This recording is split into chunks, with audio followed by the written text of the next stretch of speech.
Sorry for technical difficulty. I told them if I was going to break it, if someone was going to break the system, it was going to be me. We are now in block 6 with partnerships. Just reminding all presenters to double check the Q&A as you move forward. In this presentation, supporting our clients with unique statewide partnerships. My name is Tandy Rendis, and I work with K-State Research and Extension SNAP-Ed in the Northeast region of Kansas. Lisa, do you want to introduce yourself? Hi, everyone. I'm Lisa Ross, and I'm the state coordinator for the SNAP-Ed program in Kansas, and I am also with Kansas State Research and Extension. As we support our clients with unique partnerships, what is a partnership in Kansas? We kind of have developed a definition there that you can see on the screen, but with partners, we seek to identify and implement mutually reinforcing activities. Many of our partnerships are cultivated over years of connection with our similar audiences, but many times partners come to us by chance or with specific goals. And we have to kind of find the way to get the win-win for both of us. And in fiscal year 2022, Kansas SNAP-Ed had the opportunity to partner with United Healthcare, and it's one of the 3 managed care organizations that provide services to Medicaid in Kansas. But United Healthcare reached out to SNAP-Ed and wanted to improve the health of their members. UHC really valued nutrition education and felt it was the first step in improving the health of their members. So that's why they got in touch with us. Then in fiscal year 2023, we added a second MCO partnership with Aetna. Aetna also reached out to SNAP-Ed and wanted to replicate a Kentucky Aetna and SNAP-Ed partnership, providing slow cooker cooking classes. And Aetna too felt strongly about nutrition education, especially teaching cooking to their members. And these partnerships provided SNAP-Ed with direct referrals of UHC and Aetna members to a SNAP-Ed 6-lesson Create Better Health class, and then access to funds to provide a larger reinforcement item that is not allowable through SNAP-Ed funding. And then it also it provided participant retention in the full lesson series. And I just want to note that the reinforcement items are provided to all participants who complete the series, regardless of their Medicaid status or provider. Now you can go to the next slide. And our partnerships with community health clinics began in 2017, and this has developed over time. It started locally, but over time became regional. And there are 14 clinics in Southeast Kansas, and the relationship developed with our the community health clinic of Southeast Kansas director led to the clinic director writing a GusNIP grant that included SNAP nutrition education in all the 14 clinics in the region as part of their Food Equals Health program, which participants who complete the SNAP-Ed series receive fruit and vegetable box every 2 weeks for a year. And we also have 4 clinics across the state that are including SNAP-Ed nutrition education in their Food is Medicines programs. Next slide.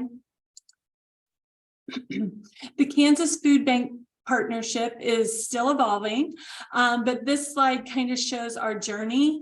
And in 2021, we partnered with the University of Missouri Interdisciplinary Center for Food Security to help with the Feeding America Hunger study. And we partnered with them because we really felt this partnership would help us expand our work in food pantries across our state.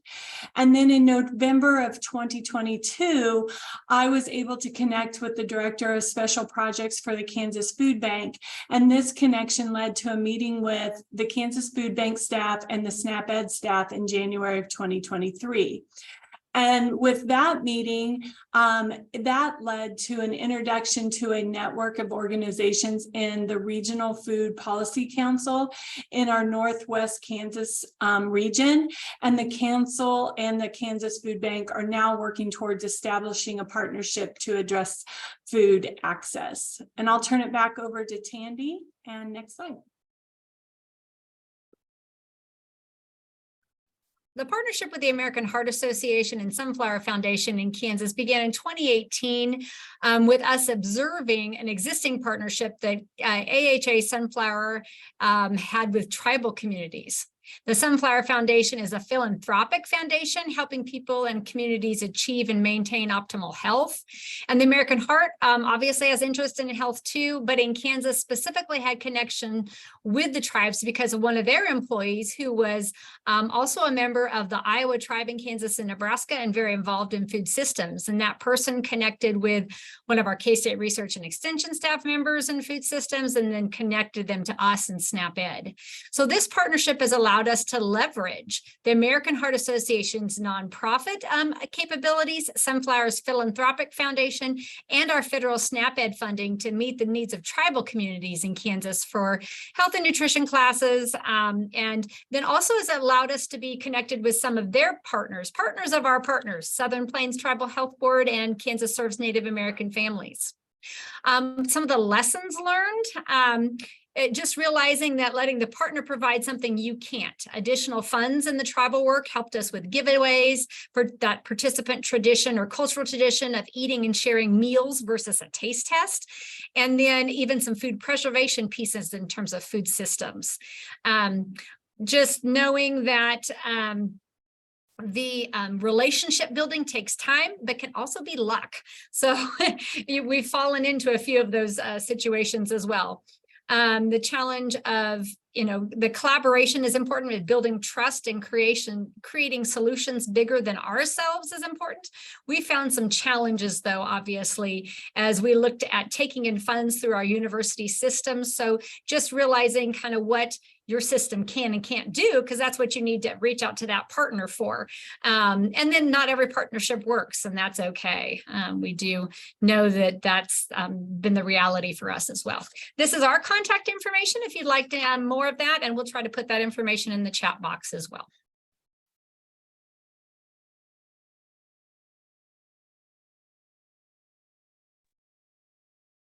Good afternoon.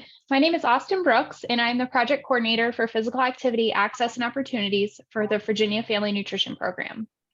I'm presenting on behalf of our Policy Systems and Environmental Change Initiatives team about our Built Environment Professional Development course for our SNAP-Ed agents to increase their knowledge and capacity in this area as it relates to physical activity. Next slide.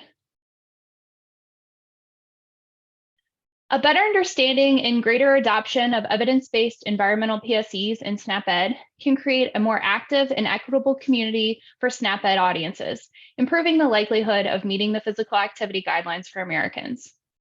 Today, I'll share how we developed our Built Environment course to support PSE work to enhance access and opportunities for physical activity. I'm ready now. So when we launched our new focus on physical activity initiatives in Virginia, we began with a needs assessment of our staff and adult participants to better understand their physical activity habits, beliefs, and preferences for physical activity programs and PSEs. Participants' main barriers to being physically active were the location of facilities and access to safe and affordable places to be active. When asked specifically about PSE strategies to improve physical activity, they were interested in better access to physical activity infrastructure, such as facilities at local schools being open to the public through open community or joint use agreements, or bringing new and improved parks and greenways to their communities. Our SNAP-Ed agents who implement PSEs in their communities were interested in built environment projects for physical activity, but they weren't as confident in their expertise in finding new partnership opportunities for these projects. One agent said, quote, "It's just tough because I think it is a new area for us, and then being able to understand what SNAP-Ed would expect and where we could see our role." So additional training was requested to help them move into this new programming area. Next slide, please. To support SNAP-Ed agents in collaborating on physical activity PSEs, we created an online asynchronous professional development course that addresses the relationship between the built environment, health, equity concerns, and SNAP-Ed guidance. The course was designed to provide practical application opportunities that mirror agent program planning, including conducting a community assessment, identifying relevant partnership opportunities, and collaborating with direct education staff in the target community. The course builds upon and references back to previous trainings that we've conducted on walkability and bikeability assessments, using Google Maps and ArcGIS to map their work in local communities, and conducting policy scans and utilizing model policies to support partners in offering open community use agreements, for example. Next slide. The Canvas course is divided into 6 modules with recorded lectures on each topic, selected readings for more in-depth background information and real-world examples, and activities to relate agents' learning to their work. Agents were given about 6 weeks to complete the modules on their own schedule, and we offered optional office hours to discuss the content for clarity and deeper understanding as they work through the material. The modules total about 35 minutes of recorded presentations, and we estimated it takes about 3 hours to complete all the assigned readings and activities. Next slide. Module 1 introduces the concept of the built environment and how it relates to health. The reading for this module is from the Urban Land Institute titled Intersections, Health in the Built Environment. And it provided more information about the health impacts of built environment design, along with evidence-based strategies and real-world examples to improve the built environment for better health.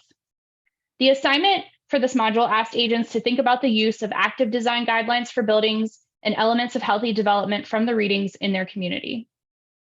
Module 2 focused on the impact of built environment designs on health equity issues. The reading from the Urban Institute titled Leveraging the Built Environment for Health Equity and Promising Interventions for Small and Medium-Sized Cities showed the impacts of and solutions for inequities in the built environment. The assignment for this module asked agents about their experience or awareness of the strategies for utilizing an equity lens in built environment work in their communities. Next slide, please. The third module helped agents connect with the CDC's Active People Healthy Nation evidence-based strategies to their role working on built environment PSEs, starting with community assessment, developing partnerships, and layering PSEs across the socio-ecological model.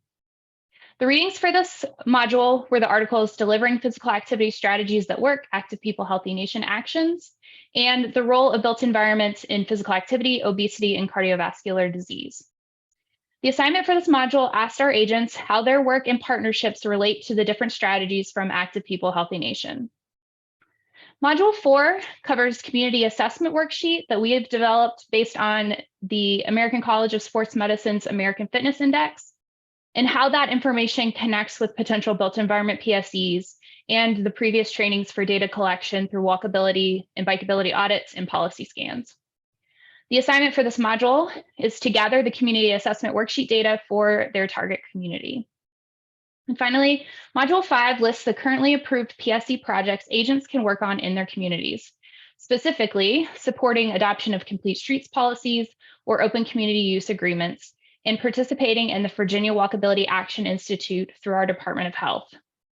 The assignments for this module asked agents to draft a set of talking points modeled on our existing SNAP-Ed partnership guide to use with current or potential partners in defining the built environment and how it relates to the SNAP-Ed mission and the approved PSE projects agents can offer.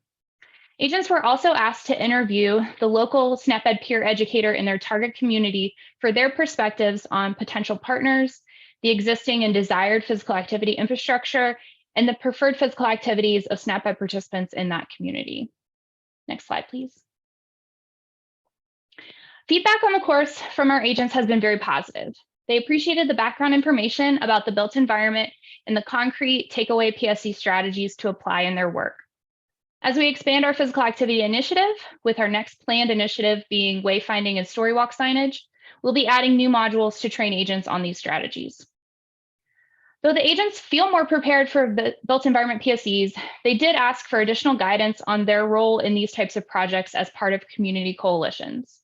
They don't want to step on toes in the community, and they want to learn how to work best with new partners in planning and transportation departments, as well as navigating collaboration when they're not the expert in this realm and finding funding for capital improvement projects like greenways or bike racks.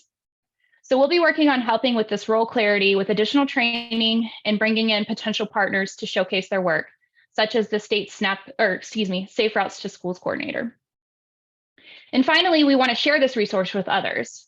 Initially, we're going to invite our Virginia Cooperative Extension agent colleagues to enroll in this professional development course as part of a larger push to promote physical activity across all extension program areas in Virginia. We also had a great suggestion from an agent to adapt the course into a presentation for local officials to help build support for healthier built environments and connect with relevant stakeholders within local government.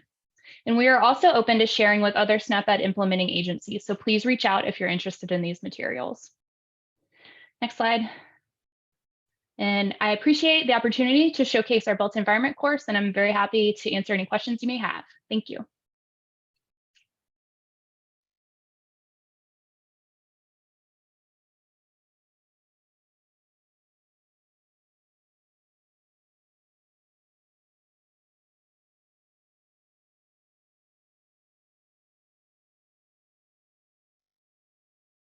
Hey, Tandy, I don't think, okay, never mind. Thank you.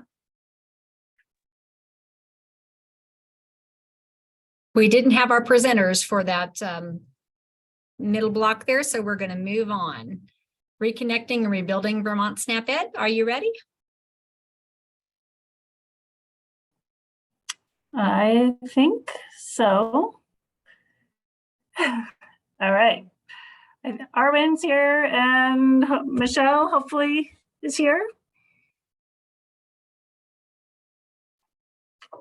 I don't know if the organizers can let us know if Michelle Gates has logged on. Michelle is here. Okay. Okay, so hello everybody, I'm Suzanne Kelly. I just want to start by saying that I decided to use the ASNA annual conference logo because this is really what we wanted to talk about today, is how some of our programs are able to reconnect, rebuild, and reimagine our programs with partners and partnerships and through partnerships from during to after COVID. So next slide. So this is who is presenting today. Our contact information is here and we'll show it again at the end. Just want folks to know that not only are our emails here, but there are also links to our websites that will have a lot more information about our programs. So next slide. I wanted just to give a shout out to our implementing agencies. So there are 5 of them in Vermont, and we are talking about 3 of them here today. Come Alive Outside, Vermont Food Bank, and Vermont Garden Network. So next slide. I'm going to talk about Vermont Food Bank. Vermont Food Bank during COVID, as we all know, previous to COVID, let's start there, Vermont Food Bank did a lot of in-person strategies where they were reaching out to people directly, talking to people who are coming into food shelves. They also run a mobile food pantry that goes to hospitals and schools around the state. Their partners are hospitals, schools, food pantries, food shelves around the state, plus all the other folks who help and work on things having to do with food security and food access. So before COVID, they did a lot of nutrition education, direct education, taste tests, cooking demos, really engaging closely one-on-one with people. During COVID, they couldn't do that anymore. They were hearing from their partners that they couldn't keep food pantries open. They didn't want people walking through the food shelves and food pantries because of fears around COVID. Their mobile markets became all drive-through and no longer people getting out of their cars and engaging and talking. So from their feedback from their partners, they really shifted to be offering all of their online and direct ed through a new web-based system where they have some great recipes. They offer an opportunity to test recipes and give feedback. So you're able to do sort of at-home cooking demos and taste tests yourselves.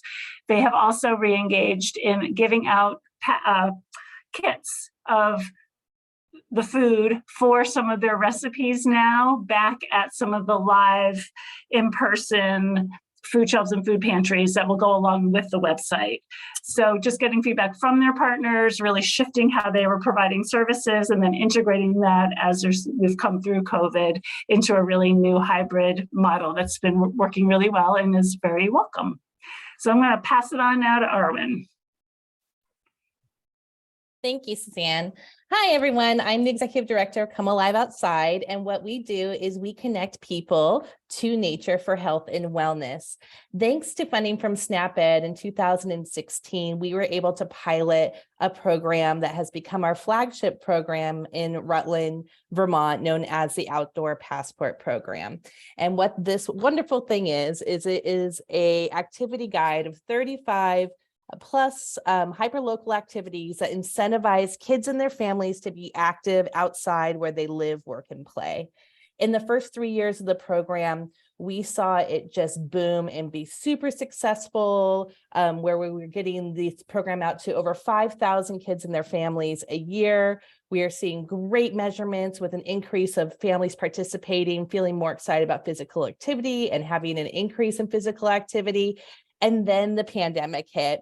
And what happened during that was we could no longer send kids and their families to community events. We didn't want to send people to all one location. And so something that was created to be hyper local, we kind of had to put a pause on and make it have more generic activities.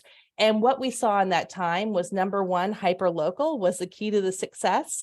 And number two, in the post-pandemic world, we needed to really amp up what it was that we had started with and think about what was making this program so special and what could we go back and rethink and redo to make the organization better.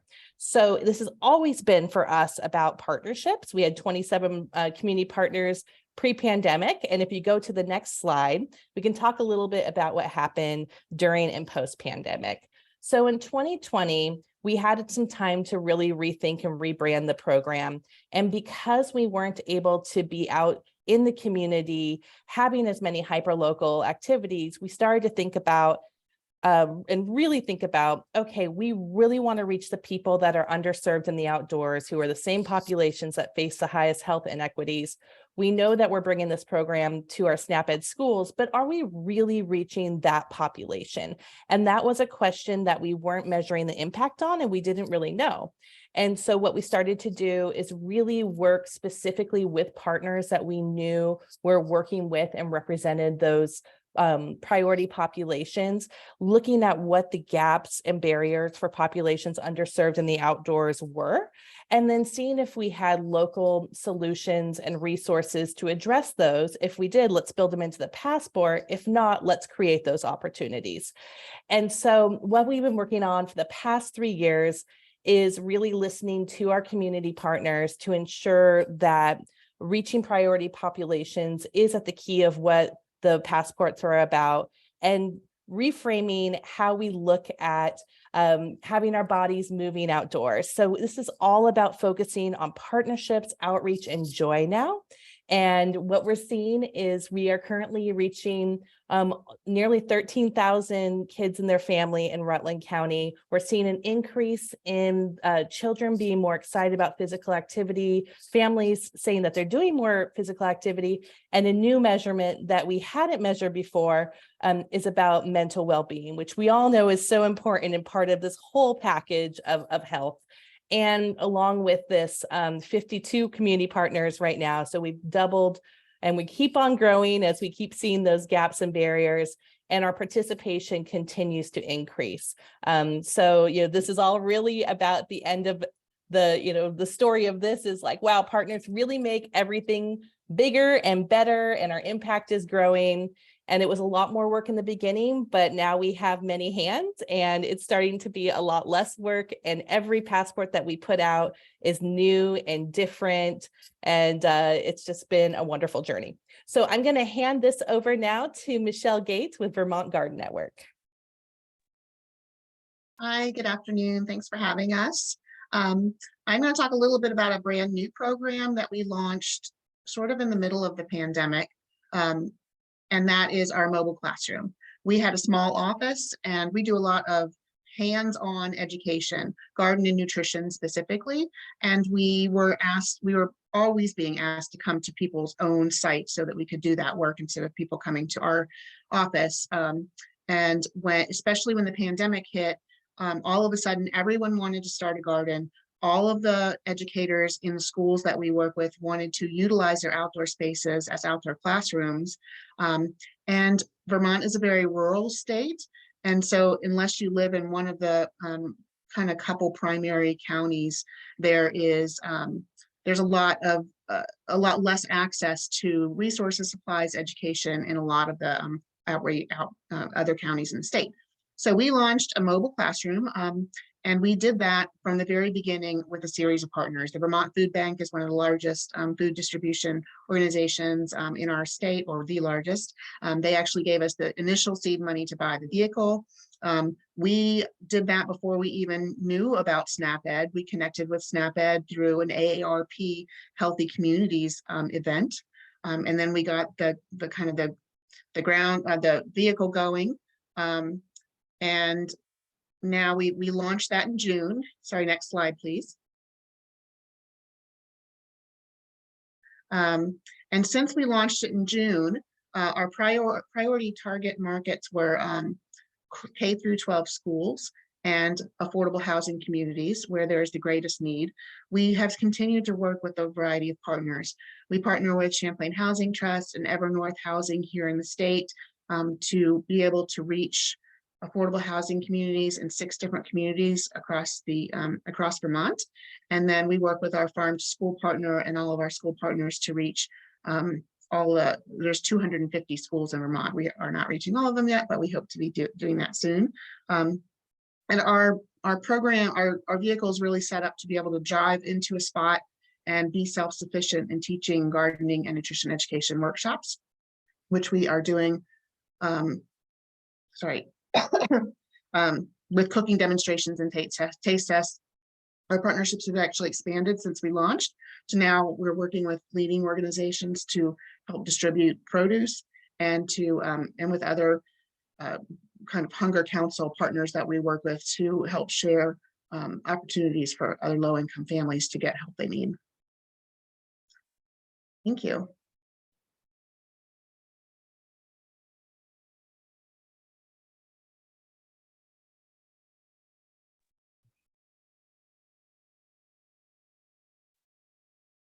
And again, just our contact information, and happy to talk to folks about any of these projects. If you're interested, please don't hesitate to reach out.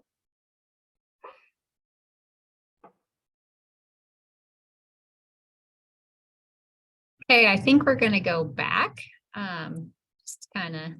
We have Sam with us now, and Sam is presenting Empowering Health Champions through Community Competition. Sam? Hello, everyone. Thanks so much. I apologize for having to go back. I mixed up my time zones, so unfortunately, a small snafu on my part. But thank you so much for having us today. I'm going to be presenting about the It's Time Texas Community Challenge. So It's Time Texas is a community health nonprofit here in Central Texas. And we have a statewide health competition that kicks off every January. It's an 8-week competition in which Texan communities compete to see which community can really demonstrate that greatest commitment to healthy living. So what's really cool about the Community Challenge is that individuals are competing both as an individual community member, as part of a school district or local organization or employer, and then ultimately as part of their greater community. So if you live in the city of Austin, you earn points for not just yourself, potentially the Austin ISD, the school district, and then finally the community of Austin. Just a couple of highlights of really what the program Community Challenge is all about. It is really focused on that individual health behaviors. We have 3 main buckets. The first is healthy eating. We do allow participants the opportunity to track whether they're including fruits or vegetables with their meals. We do have a feature that allows people to take a picture of that food to, again, have that sense of accountability. Physical activity, so we'll have all different types of physical activity. We don't incentivize certain types or durations or distance more than others, really recognizing that we're meeting community members where they are on their journey. And then lastly is water consumption. So really increasing hydration, staying hydrated. And again, this is all done through our mobile app. During the challenge and after the challenge, we recognize those winning individuals, those communities, and school districts. It is completely free to our partner organizations and for individual participants.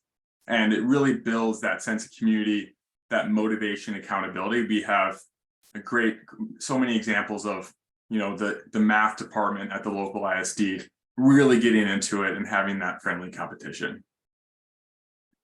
And then just to kind of walk you through what our like the continuum is all about, we really rely on those local health champions. So that might be an individual HR leader at the city. It might be the local school health advisory council member that really is that champion within the school. And then ultimately, again, relying on those individual community members that really buy into what Community Challenge is all about. They really are those connectors and focused on giving them the tools they need to promote Community Challenge and get their community really involved. So that we give them all those different resources, whether it's flyers to put in the break room, whether it's social media graphics, making sure it's kind of just allowing them to take the wheel we've created and implement that with them, so they can really have that resource without having to create the challenge from scratch.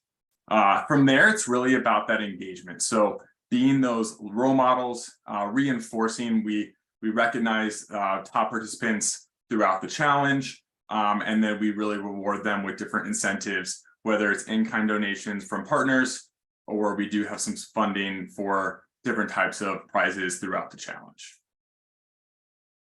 From there, really cool, we have fantastic data in terms of the type of information we're collecting. So having different resources in terms of the types of physical activity folks are doing within their communities, where they're checking in. We have a great feature that allows partners to promote their own programming and then also to really promote local parks and healthy destinations. So again, making the most of those health resources within the community. And then lastly is working with those partners to identify best practices and really facilitate that PSE change. So working with them in partnership and helping them to understand their data and how that can really leverage that information to better inform policies, both on the health systems within their communities, and then ultimately as well the overall environment of which community members live, work, and play. So I'm sure that our contact information will be shared out after this meeting, but again, we had about 25,000 participants this year. Really excited to see the scale we've had and the partners that we really recognize and rely on to be so successful in terms of what drives our program and really has the legs and momentum that makes Community Challenge the really fun and engaging initiative that it is. That is all for me. Thanks, Sam. And we will move through the last set of slides and we'll be ready then for communicating with policymakers. Well, thank you. Hello, everyone. My name is Lacey Jimenez, and I work for Utah State University Extension's Create Better Health SNAP-Ed program. One of my roles in SNAP-Ed has been to coordinate communication efforts with policymakers. And while we do have to be careful to avoid any appearance or suggestion of lobbying with our institution, we can engage in advocacy and education. Knowing that many of you may be in similar situations, I wanted to share some tips on how I've been able to successfully approach communication with policymakers, as well as some of the strategies that we have in our state.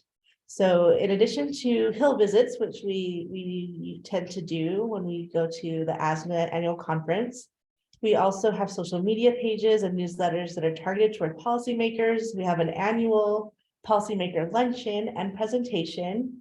And while some of these approaches may be different than what you would want to do or may do in your state, I do have some tips that I think can apply across the board as you work to engage policymakers in your work. Slide, please. So as any good communicator knows, you need to know your audience. So my first tip is that as you prepare to work with these policymakers, get to know your audience. Just as we need to know our SNAP-Ed audience for the programming we do, we need to know our policymakers in order to provide meaningful messages that is going to kind of influence, their thoughts and feelings and understanding of what SNAP-Ed is.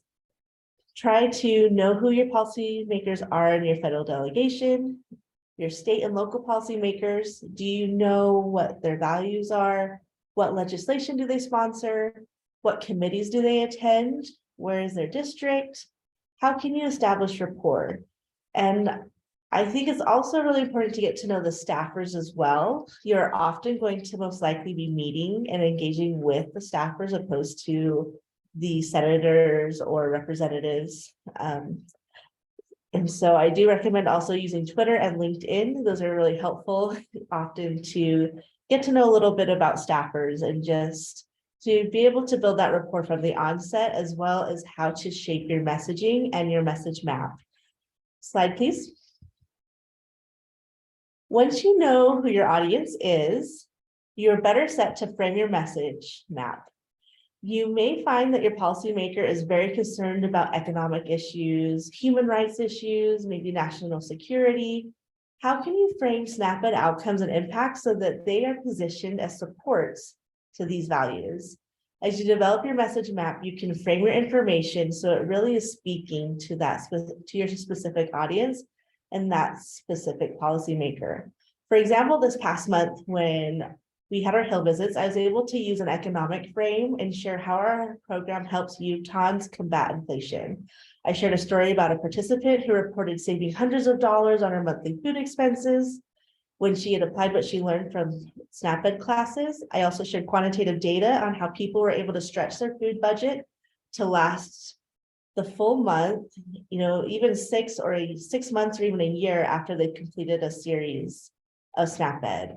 I also shared how fiscally responsible we are with our program. We conducted research in 2022 and found that we could adjust our curriculum from a 6 to 8 class series to a 4-class series without significantly changing the behavior change outcomes. This helps us stretch our resources to provide nutrition education more efficiently.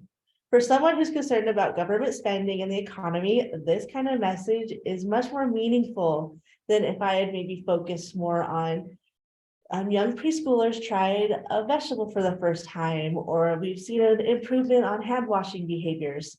And so just knowing how to frame the great work that you're doing so it is meaningful and speaks to your audience is a great way to have a strong impact. Slide, please. So please do not let this tip to be intimidating. If you're working in SNAP-Ed, engaging with the SNAP-Ed audience, conducting evaluation and research on your program, you are an expert for your SNAP-Ed program. Your expertise is something that you have to offer to staff and lawmakers.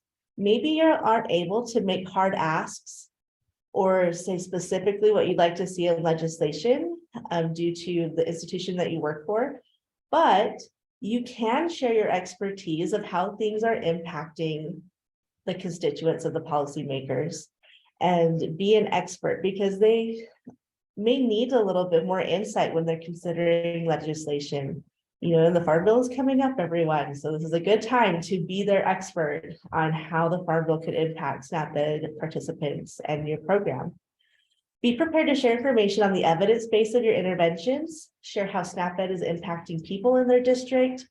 Usually I will select a few strong quotes or success stories that align with their district and their values to our meetings. In addition to our quantitative, that qualitative data is just often so moving and memorable that it's a great way to really help people feel the great impacts that you are making.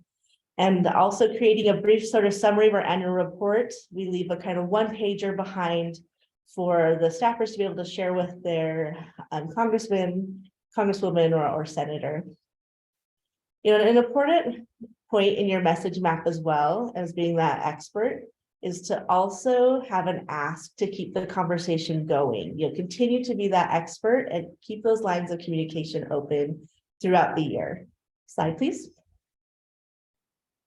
So don't let your annual Hill visit be the only time you're talking to your policymakers. Also, invite them to engage with your staff and in SNAP-Ed in your state. These photos that I've shared include images from our annual training conference for our educators. We invite staffers to attend a luncheon presentation during our meetings. And they are sat strategically by people who work in their districts, and they love hearing from the frontline staff. One of our senators shared the following. He said, "I am thankful for the valuable information my staff received during the luncheon. I look forward to my office continuing to develop our relationship with the SNAP-Ed program." This past year, we also included state policymakers at our meeting, and don't overlook that opportunity to work with your local and state officials. In fact, this past year, our state SNAP has been codified and now has funding, continued funding from the Utah State Legislature. We also invite staffers to attend classes and to help us with PSC efforts. And they really enjoy getting to see how SNAP-Ed is helping people and being involved in it.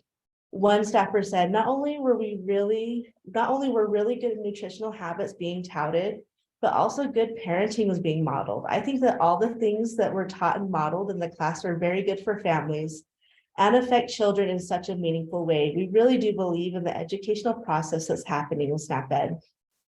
I have been at this for a while, several years, and as you build relationships, you get to build a reputation. Last year, we had staffers recruit other offices to attend our luncheon. I've also had a staffer find me at an event and take me aside to meet the representative. He shared how he truly believes in our program and how it is so important for SNAP-Ed, for the SNAP-Ed audience. If you can share your story in a meaningful way and give lawmakers and their staff chances to participate in your program, you can inspire people to be SNAP-Ed champions. Slide, please. My last tip is to follow up. Express appreciation, keep those lines of communication open. Is there a research study that you could send them about your program? You know, this is about relationship building. And something that happened just yesterday, otherwise I would have added it to my slides. I received a thank you letter from a staffer for coming to meet with them in Washington, D.C. last month. You know, he said, "Thank you so much for taking the time to come visit us in Washington, D.C. It was so great catching up and learning more about the great work you and your colleagues do. Please stay in touch and let us know how we can be helpful to you or USU Extension in our case." And so I know that there are great opportunities for us to engage with our policymakers. And please, you know, if you hadn't noticed, I'm from Utah State University. I have a pretty conservative federal delegation, and they are excited about the work we're doing. So please don't let politics or other things make you feel like you can't make a difference or you can't connect with these people, because they care about their constituents, and just sharing and framing the messaging in a way that's meaningful can make all the difference. Slide, please. So here's just my contact information. If you'd like more details on how we create packets before we do visits, maybe some of the more nitty-gritty details or how we plan our events, please reach out. I'd love to share, because it is wonderful to get to engage with people in meaningful ways and share our SNAP-Ed story. Thank you.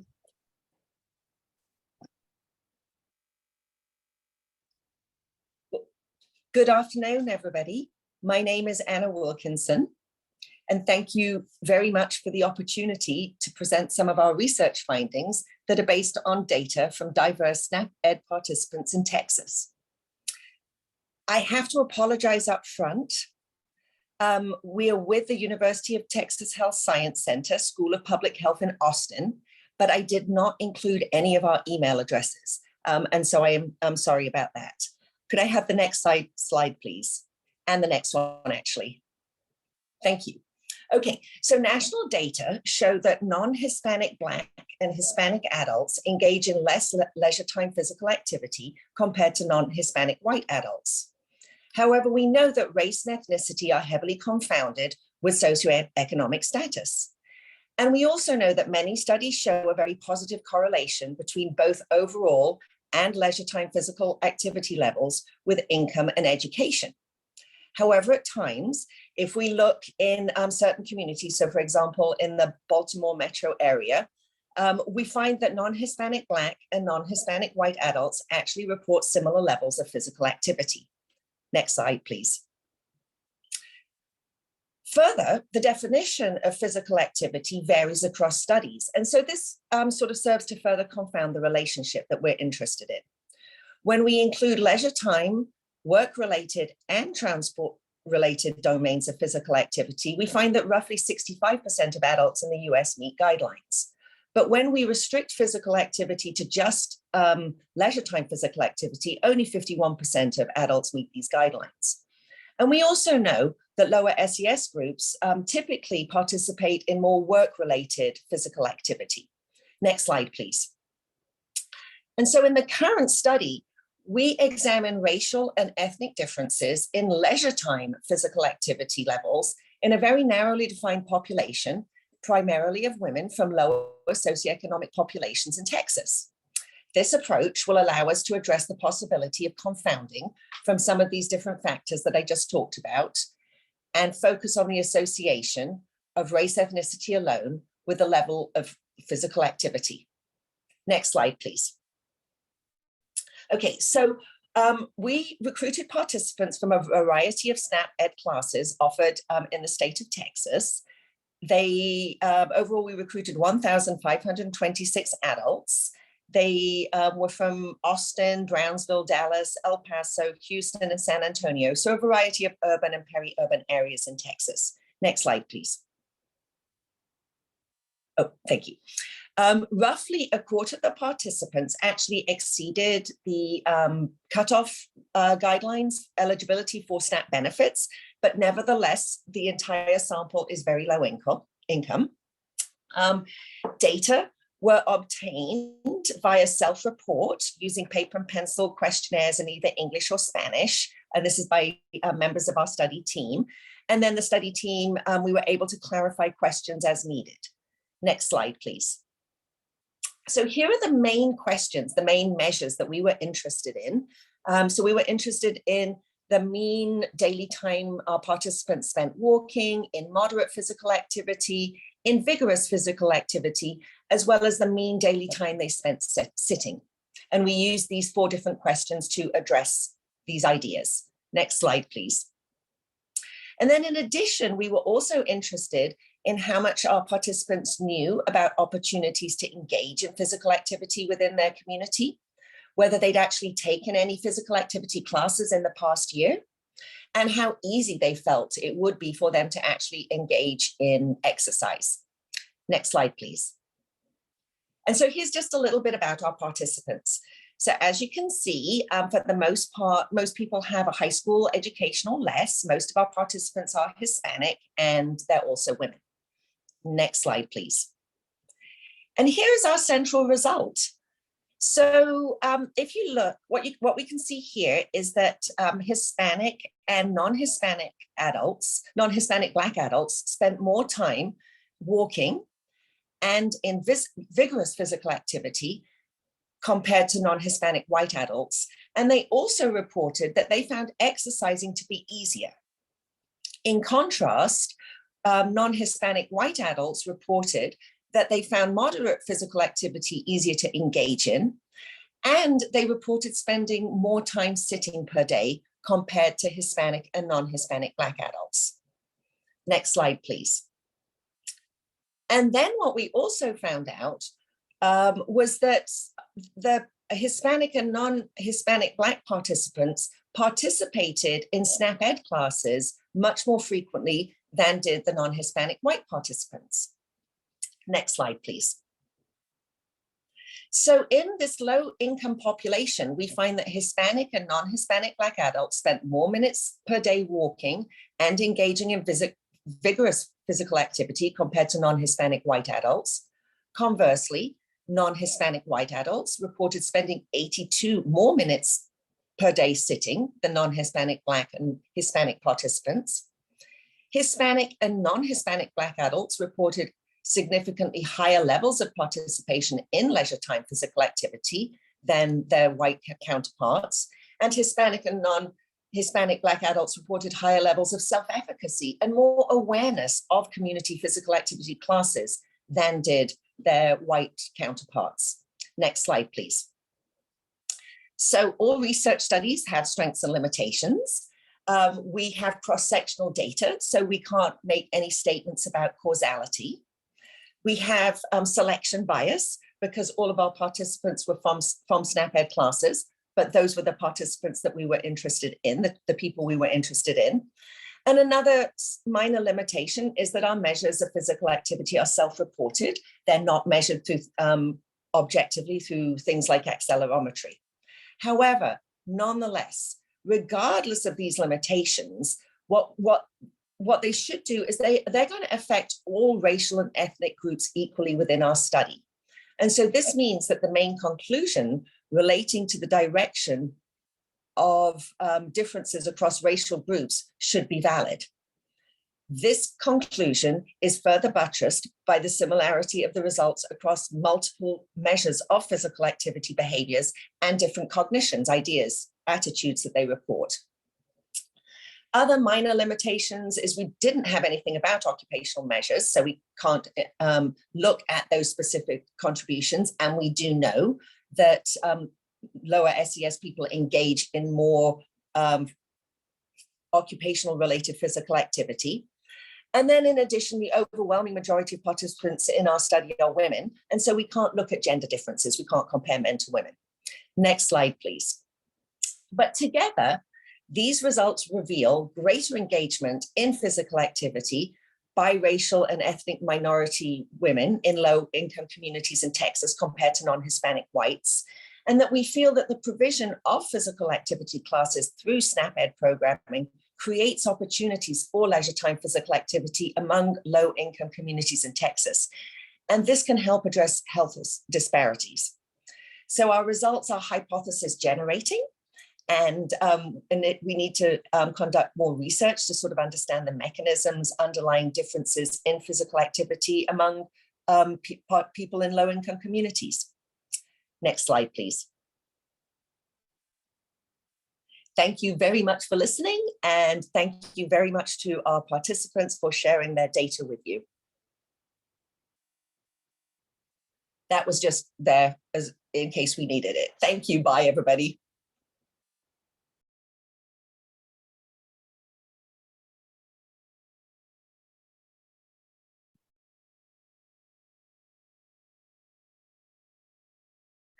Hello, my name is Cami Bullock, and I am with Utah State University Extension. I'm going to be presenting on my research done in collaboration with Dr. Kelsey Hall and Heidi LeBlanc on Utah's SNAP-Ed program, which is Create Better Health, on their online and in-person courses. We found that online education creates similar behavior changes to the in-person education that we provide in Utah. Next slide, please.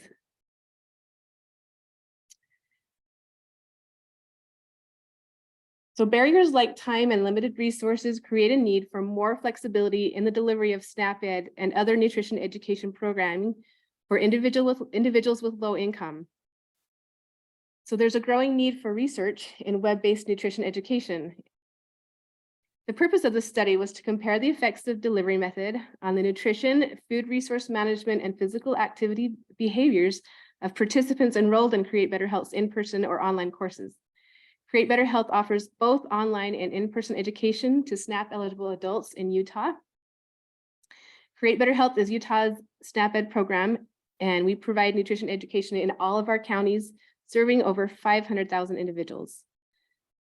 Our in-person classes have to be evaluated yearly, as well as the online courses.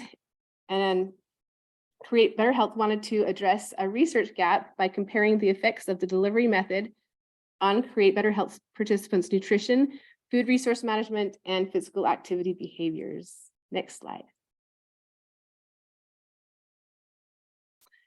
Create Better Health's in-person course includes between 4 and 8 60-minute lessons based on the USDA's nutrition and physical activity recommendations. Classes are taught by facilitators that are trained through the National Nutrition Certification Program, and some ethics and research training, city training, and they also have to obtain a food safety permit before they teach the courses. The lessons are generally focused on a nutrition topic, a physical activity lesson, and a recipe demonstration. The curriculum introduces My Plate dietary guidelines for Americans, as well as food resource management skills such as meal planning, grocery shopping, and tips for stretching the food dollar. Skills like goal setting, food safety, and healthy eating patterns are also included in the curriculum. The lessons encourage a healthier lifestyle by teaching about the nutrition facts label, fruits, vegetables, proteins, grains, dairy, and ways to be physically fit. Next slide, please. So Create Better Health's online courses are set up and similarly to the in-person courses. They are in Canvas and they include 8 modules that are based on My Plate, USDA's nutrition and physical activity recommendations, as well as the dietary guidelines for Americans. There are pre-recorded videos with a facilitator that teaches the same topics as the in-person courses, which are nutrition, food resource management, and physical activity. There are YouTube videos with physical activity tips, and there are also some videos with create concepts that are based on recipes that we promote to help people learn how to cook on their own. And so it's a little food demonstration video. We also promote goal setting and real life application at the end of each module, just like at our in-person classes. Next slide, please. So this study consisted of pre-existing data from pre and post survey evaluations of Create Better Health's online and in-person courses. The quantitative data was collected from 2020 to 2022 through Qualtrics for the online courses and paper surveys that were given at the in-person courses taught throughout Utah. Next slide, please. The online and in-person Create Better Health survey was created by Create Better Health employees and professionals, and it included questions about demographics such as age, race, ethnicity, food security, and participation in federal food assistance programs. And most of the questions were based on a Likert scale with measuring the fruit and veggie intake, food resource management skills, sweetened beverage consumption, and then a multiple choice question measuring how many days a week the participants participated in physical activity for at least 30 minutes. And they could put between 0 to 7 days. Next slide, please. So percentages and frequencies were reported for gender, age, ethnicity, race, food insecurity, and participation in federal food assistance programs. The Mann-Whitney U test was used on the post-survey scores instead of pre-survey scores because there were no statistically significant differences between the pre-survey scores. And excuse me, the Mann-Whitney U is a non-parametric test, and it was chosen because the sample sizes were different between the online and in-person courses. Next slide, please. So participants had to be at least 18 years old and eligible for a federal assistance program such as SNAP, WIC, Temporary Assistance for Needy Families, Medicaid, Social Security, or the free or reduced school meal programs.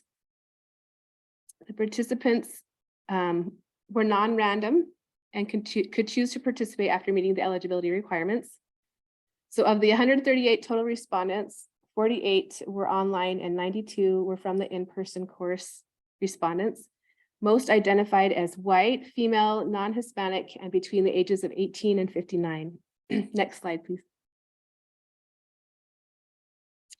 When asked how many respondents lived in households where they received benefits from a federal assistance program in the last 12 months, half of the online respondents answered never, and the other half responded some or all months.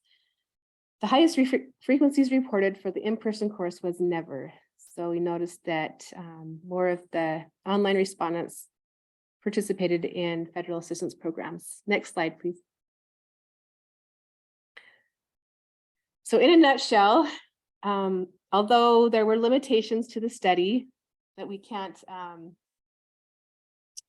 kind of give all of the, I guess we couldn't say counts toward everyone in this population because there were some limitations, and But basically, we found that there were similarities between both the online and online and in-person courses, between their nutrition habits, such as the daily fruit and veggie intake, 2 of the food resource management skills, such as stretching food dollars and adjusting meals to include what they already had at home, as well as how many times they exercise for at least 30 minutes a week. Next slide, please. So what do we learn from this research? Well, my recommendations for future practice include continuing to offer the Create Better Health classes in Utah and other web-based interventions, because we show similar results between the in-person and online courses. And we believe we can reach, more people through this online course. Create Better Health could market to minority groups that could benefit from the online course as well, because the study showed that the majority of our participants, the respondents were mostly white and female. So we want to reach more of a diverse population, such as Latinos, American Indians, seniors, intergenerational poverty families, and people with developmental disabilities. And we believe that because of the ease of the access to the nutrition education online course, we should be able to reach more people. So we're excited about this.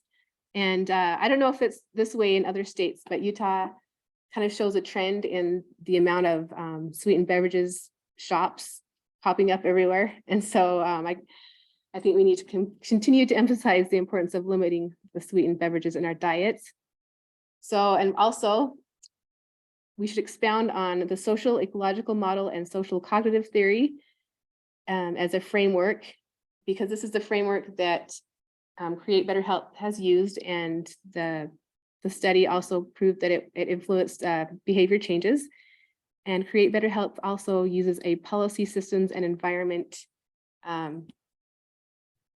comprehensive programming to educate SNAP-Ed participants. And it has been proven that these multi-level interventions can influence behavior change as well. So we can continue to partner with other organizations that provide nutrition education, and also use different channels such as social media to provide support and information.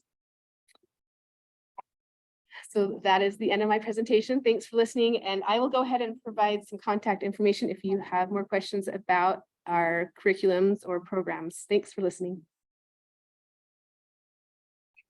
Thank you all for attending and being part of our virtual conference today. A huge thank you to the virtual conference committee. And I believe, Dawn, is there an evaluation slide that I am missing? It should be the next slide. Okay. And I don't feel like, it doesn't look like I have it. I'm sorry. Okay. Do you have access to it to share it? Again, Try and pull it up. Yeah, she's looking for that. Huge thank you to all of our presenters. 7 minutes wasn't a lot of time. But we were able to get many through in a short period of time. Dawn Ernesty and Michaela Gallo and Teresa Jackson there have all been very instrumental. There are also quite a few others behind the scenes as well. So thanks so much to our conference committee. And I'm actually just going to put the conference evaluation link into the chat. Perfect. Then we won't worry about the slide. So it will be in the chat there. If you can complete that before you log off, we would appreciate it greatly. Thank you, everyone, for your attendance.